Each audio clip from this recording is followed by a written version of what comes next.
राधे राधे दोस्तों, मैं आपको महाभारत से जुड़ी एक श्री कृष्ण और एक गौरैया चिड़िया की कहानी सुनाने जा रही हूँ। उसको आप सुनिए। कुरुक्षेत्र के युद्ध क्षेत्र को विशाल सेनाओं के आवागमन की सुविधा के लिए तैयार किया जा रहा था। उन्होंने हाथियों का इस्तेमाल पेड़ों को उखाड़ने और जमीन साफ करने के लिए किया।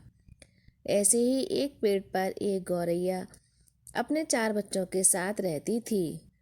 जब उस पेड़ को उखाड़ा जा रहा था तो उसका घोंसला जमीन पर गिर गया, लेकिन चमत्कारी रूप से उसकी संतानें अनहोनी से बच गईं। लेकिन वो अभी बहुत छोटे होने के कारण उड़ने में असमर्थ थे।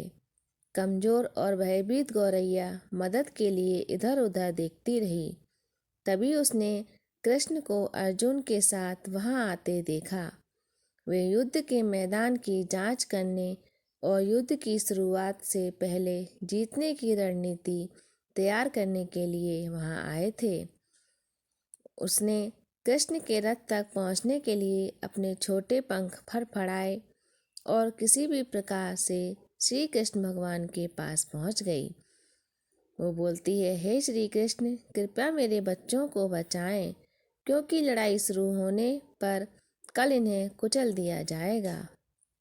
सर्वव्यापी भगवान श्री कृष्ण बोले, मैं तुम्हारी बात सुन रहा हूँ, लेकिन मैं प्रकृति के कानून में हस्तक्षेप नहीं कर सकता।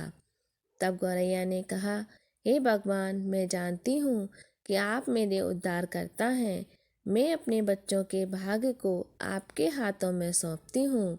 अब यह आपके ऊपर है कि आप उन्हें मारते हैं या उन्हें बचाते हैं। काल चक्र पर किसी का बस नहीं है। श्री कृष्ण ने एक साधारण व्यक्ति की तरह उससे बात की और उसका आशय था कि वो वहाँ कुछ ऐसा नहीं था जिसके बारे में वो कुछ भी कर सकते थे। गौरैया ने विश्वास और श्रद्धा के साथ कहा, प्रभु, आप कैसे हो और क्या करते हैं वो मैं नहीं जानती। आप स्वयं काल के नियता हैं, ये मुझे पता है। मैं सारी स्थिति एवं परिस्थिति एवं स्वयं को परिवार सहित आपको समर्पण करती हूँ।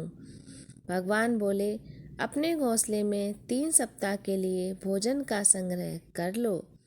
गौरैया और श्री कृष्ण के संवाद से अनभिज्ञ अर्जुन गौरैया को दूर भगाने की कोशिश करते हैं। गौरैया ने अपने पंखों को कुछ मिनटों के लिए फुलाया और फिर अपने घोंसले में वापस चली गई। 2 दिन बाद शंख का उद्घोष हुआ और युद्ध शुरू होने की घोषणा हो गई। श्री कृष्ण ने अर्जुन से कहा कि अपने धनुष और बाण मुझे दे दो। अर्जुन चौंक गया, क्योंकि श्री कृष्ण ने युद्ध में कोई भी हथियार नहीं उठाने की शपथ ली थी। इसके अतिरिक्त अर्जुन का मानना था कि वही सबसे अच्छा धनुर्धर है। अर्जुन कहता है कि भगवान, मुझे आज्ञा दें, मेरे तीरों से कुछ भी अमेघ नहीं है।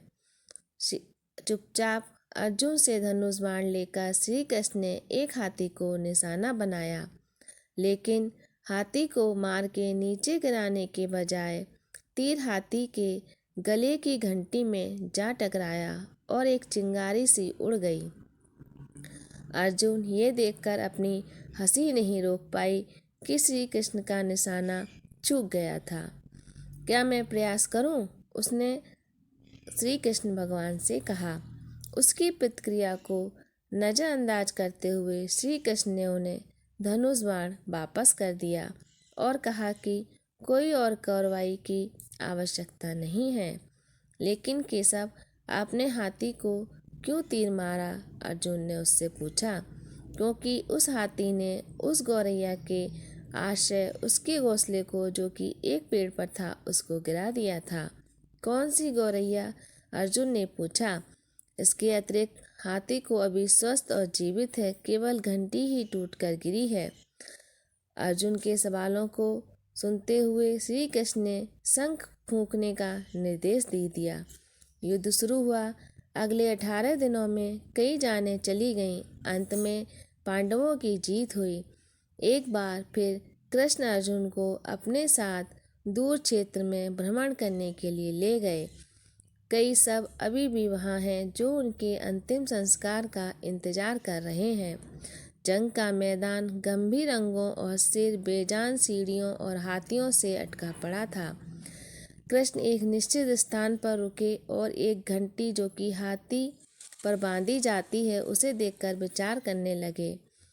अर्जुन, उन्होंने कहा, क्या आप मेरे लिए ये घंटी उठाएंगे और इसे एक तरफ रख देंगे? निर्देश बिल्कुल सरल था, परंतु अर्जुन के समझ में नहीं आया कि आखिरकार विशाल मैदान में जहाँ बहुत सी अन्य सामान चीजें पड़ी हुई हैं, लेकिन श्री कृष्ण ने सिर्फ एक धातु के टुकड़े को रास्ते से हटाने के लिए कहा। उसने प्रश्नवाचक दृष्टि से उनकी ओर देखा। हाँ, ये घंटी, श्री कृष्ण ने दोहराया, ये वही घंटी है जो हाथी की गर्दन पर पड़ी थी और जिसे मैंने तीर मारा था। अर्जुन बिना किसी और सवाल के भारी घंटी उठाने के लिए नीचे झुका। जैसे ही उन्होंने उसे उठाया, उसकी हमेशा के लिए जैसे दुनिया बदल गई। 1, 2, 3, 4 और 5, 4 युवा पक्षियों और उसके बाद एक गौरैया उस घंटी के नीचे से निकले। बाहर निकलने के लिए माँ और छोटे पक्षी कृष्ण के इर्द गिर्द मंडराने लगे एवं बड़े आनंद से उनकी परिक्रमा करने लगे। 18 दिन पहले काटी गई एक घंटी ने पूरे परिवार की रक्षा की थी। मुझे क्षमा करें कृष्ण, अर्जुन ने कहा। आपको मानव शरीर में देखकर और सामान्य मनुष्यों की तरह व्यवहार करते हुए मैं ये भूल गया था कि आप वास्तव में कौन हैं। इस प्रकार श्री कृष्ण ने गौरैया और उसके बच्चों की जान बचाई।